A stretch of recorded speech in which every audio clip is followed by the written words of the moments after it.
নমস্কার, 7 নিউজ নেটওয়ার্কে আপনাদের স্বাগত। মহিষপোতার পর এবার ঘোলা বিধানসভা নির্বাচনের প্রস্তুতি পর্বে ফের সোদপুরে দেওয়াল লিখনকে কেন্দ্র করে তৃণমূল বিজেপি কাজিয়া। বিজেপির দেওয়াল লিখন মুছে দেওয়া সহ হুমকির অভিযোগ তৃণমূল কাউন্সিলর এবং তার দলবলের বিরুদ্ধে। ঘটনাকে কেন্দ্র করে উত্তেজনা ছড়ায় ঘোলা মুসলমান পাড়া এলাকায়। জানা গেছে, আসন্ন বিধানসভা নির্বাচনের প্রস্তুতিতে এদিন পানিহাটি পৌরসভার 29 নম্বর ওয়ার্ডের অন্তর্গত মুসলমান পাড়া এলাকায় দেওয়াল লিখনের কাজ করছিল বিজেপি কর্মী সমর্থকেরা। দেওয়াল লিখনের কাজ চলাকালীনই স্থানীয় কাউন্সিলর অরিন্দম বিশ্বাসের দলবল গিয়ে বিজেপির দেওয়াল মুছে দেওয়ার পাশাপাশি কাউন্সিলর অরিন্দম বিশ্বাস এবং তার স্ত্রী প্রাক্তন কাউন্সিলর রূপালী বিশ্বাস ফোনে তাদের হুমকিও দেয় বলে অভিযোগ। সে সময় ঘটনাস্থলে উপস্থিত ছিলেন বিজেপি কর্মী পাপিয়া ঘোষ দে। এই ঘটনার বিষয়ে তিনি কি জানালেন শুনুন। আমরা কালকে থেকেই আমরা বিজেপি কর্মীরা সবাই মিলে আমরা দেওয়াল লিখন করছি 29 নম্বর ওয়ার্ডে। তো আজকে সকাল 8:30টার সময় হেমন্ত দা দেওয়াল লিখছিলেন, কল্পনা দি ছিল, আমি ছিলাম, ঠিক আছে। এবার আমরা ওই দেওয়ালটা লিখছিলাম, এর মধ্যেই তৃণমূলের বাবু, যিনি ইন্দ্রপুরীতে ভাড়া থাকেন, আমাদের পানিহাটি 29 নম্বর ওয়ার্ডের তৃণমূলের কাউন্সিলর অরিন্দম বিশ্বাসের খাস লোক, ঠিক আছে। ওই বাবু 2024-এও যখন আমরা রাউন্ড মেরেছি বুথে বুথে, আমাদের সাথে তর্ক বিতর্ক হয়েছে।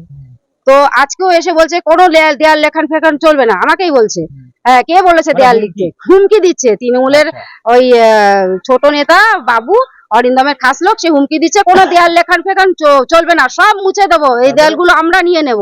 তখন আমি বলছি, আমাকে বলছে কে বলেছে লিখতে? আমি আমার দল বলেছে লিখতে, আর আমি এই বাড়িগুলো থেকে আমি পারমিশন নিয়েছি লেখার জন্য। হ্যাঁ, তখন বলছে কোনো হাঁটো হাঁটো হাঁটো। আমি তখন বলছি সরকারের রটা বাকি আছে, রটা আগে লিখুক, কোনো ফা লেখা চলবে না, সব মুছে দেবো। অটোমেটিক আমাদের যে পেইন্টার, উনি ভয় পেয়ে উনি তুলি নিয়ে উনি গোছানো শুরু করে দিয়েছে। হ্যাঁ, তারপর আমি স্পটে দাঁড়িয়ে আমাদের পানিহাটি মন্ডল 3-এর বিজেপির যে মন্ডল সভাপতি, হ্যাঁ, আমাদের একটা দেয়ালে পদ্ম ফুলের উপর হোয়াইটনার মেরে দিয়েছে, সেই ছবি আমার ফোনে তোলা আছে, ঠিক আছে। হ্যাঁ, ওরা করেছে, সেটা আমাকে হুমকি দিয়েছে। অরিন্দম বিশ্বাস যখন আমাকে ফোনে বলছে কোনো দেয়াল লেখান ফেখান চলবে না, ওর ওয়াইফ, যিনি প্রাক্তন কাউন্সিলর ছিলেন 29 নম্বর ওয়ার্ডের রূপালী বিশ্বাস, তিনি বলছে ওকে গিয়ে মারবো, ওর সাথে কথা বলছে কেন, পিটাবো। এরপরেই এই ঘটনার বিরুদ্ধে প্রতিবাদ জানিয়ে ওই এলাকায় বিক্ষোভ দেখান বিজেপি কর্মী সমর্থকেরা। ঘটনাকে কেন্দ্র করে উত্তেজনা ছড়ালে পরিস্থিতি নিয়ন্ত্রণে আনতে ঘটনাস্থলে পৌঁছয় ঘোলা থানার পুলিশ। দেওয়াল লিখন মোচা হলো কেন তৃণমূল সরকার? জবাব দাও, জবাব দাও। 29 নম্বর ওয়ার্ডে দেওয়াল লিখন মোচা হলো কেন 29 নম্বর ওয়ার্ডে তৃণমূল কংগ্রেস? জবাব দাও, জবাব দাও। 29 নম্বর ওয়ার্ডে দেওয়াল লিখন মোচা হলো কেন অরিন্দম? জবাব দাও, জবাব দাও। 29 নম্বর ওয়ার্ডে বিজেপি দেওয়াল লিখন মোচা হলো কেন কাউন্সিলর? জবাব দাও, জবাব দাও। 29 নম্বর ওয়ার্ডে দিকে দিকে কেন দেওয়াল মোচা হচ্ছে তৃণমূল সরকার? জবাব দাও, জবাব দাও। পানিহাটি জুড়ে দেওয়াল লিখন মোচা হচ্ছে কেন তৃণমূল সরকার? জবাব দাও, জবাব দাও। জবাব তোমায় দিতেই হবে, জবাব তোমায় দিতেই হবে, জবাব তোমায় দিতেই হবে। বাঁচতে চাই, বাঁচতে চাই। উল্লেখ্য, কিছুদিন আগেই সোদপুরের মহিষপোতায় বিজেপির নির্বাচনী প্রচারে দেওয়াল লিখনকে কেন্দ্র করে তৃণমূল বিজেপি কর্মী সমর্থকদের মধ্যে সংঘর্ষের ঘটনা ঘটে। দেওয়াল লিখনে বাধা দেওয়ার পাশাপাশি বিজেপি নেতাকে রাস্তায় ফেলে বেধড়ক মারধর করে তার মোবাইল ফোন ভেঙে দেওয়ার অভিযোগ ওঠে তৃণমূল নেতার অনুগামীদের বিরুদ্ধে। মহিষপোতার ঘটনার রেশ কাটতে না কাটতেই এদিন ঘোলার মুসলমান পাড়ায় ফের এমন ঘটনা ঘটল। ওদের পায়ের তলার মাটি সরে যাচ্ছে বুঝতে পেরেই এ ধরনের ঘটনা ঘটাচ্ছে দাবি বিজেপি নেতা জয় সাহার। কোনোদিনও না একটা দেয়াল দিয়ে তো আর ভোট বাড়ে না বা ভোটে জেতা হারার নিশ্চিত হয় না।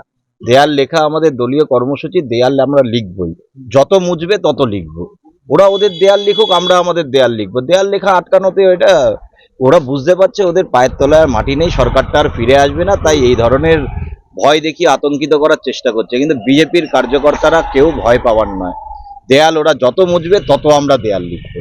যদিও তার বিরুদ্ধে ওঠা বিজেপির দেওয়াল লিখন মুছে দেওয়া এবং হুমকির অভিযোগ অস্বীকার করে পানিহাটির 29 নম্বর ওয়ার্ডের কাউন্সিলর অরিন্দম বিশ্বাসের পাল্টা দাবি, বিজেপি দেয়াল লিখেছে তো আমার দেয়ালে, তা আমি বাধা দিলে কি দেয়াল লিখতে পারি? অভিযোগ ছাড়া তো ওদের কোনো কাজ নেই। ওরা তো আর মানুষের পাশে নেই, মানুষের সাথেও নেই।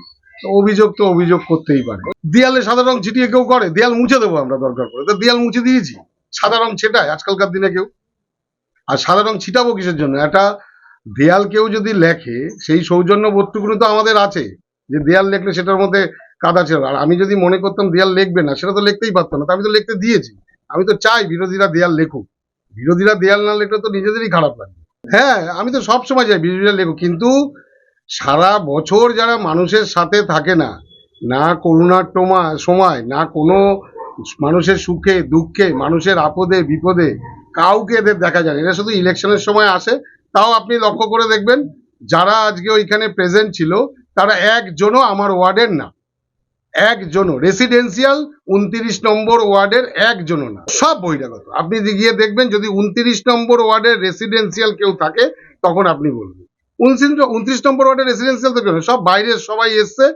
আমি নাম করে করে বলে দিতে, 30 নম্বর থেকে এসছে, 22 নম্বর ওয়ার্ড থেকে এসছে, 27 থেকে এসছে, 31 থেকে এসছে, এরা সব ওয়ার্ডের সব ছেলেরা এসে দেয়াল লিখছে।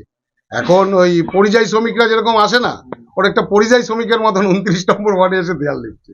এতে আমার কোনো বক্তব্য নেই, ওরা দেয়াল লেখুক, ওরা মানুষের মনে নেই, দেয়ালে আছে, তা সেই জায়গায় দেয়ালেই থাকুক, আমার তাতে কোনো আপত্তি নেই। রাজাদের report 7 EPIC news network Sodepur. আরও বিভিন্ন খবরের আপডেট জানতে হলে অবশ্যই সাবস্ক্রাইব করুন 7 এবিক নিউজ নেটওয়ার্ক চ্যানেলটি, কারণ আপনাদের একটা সাবস্ক্রিপশন আমাদের কাছে অত্যন্ত মূল্যবান। পাশাপাশি অবশ্যই ফলো করুন আমাদের হোয়াটসঅ্যাপ চ্যানেলটিও। জয় হিন্দ।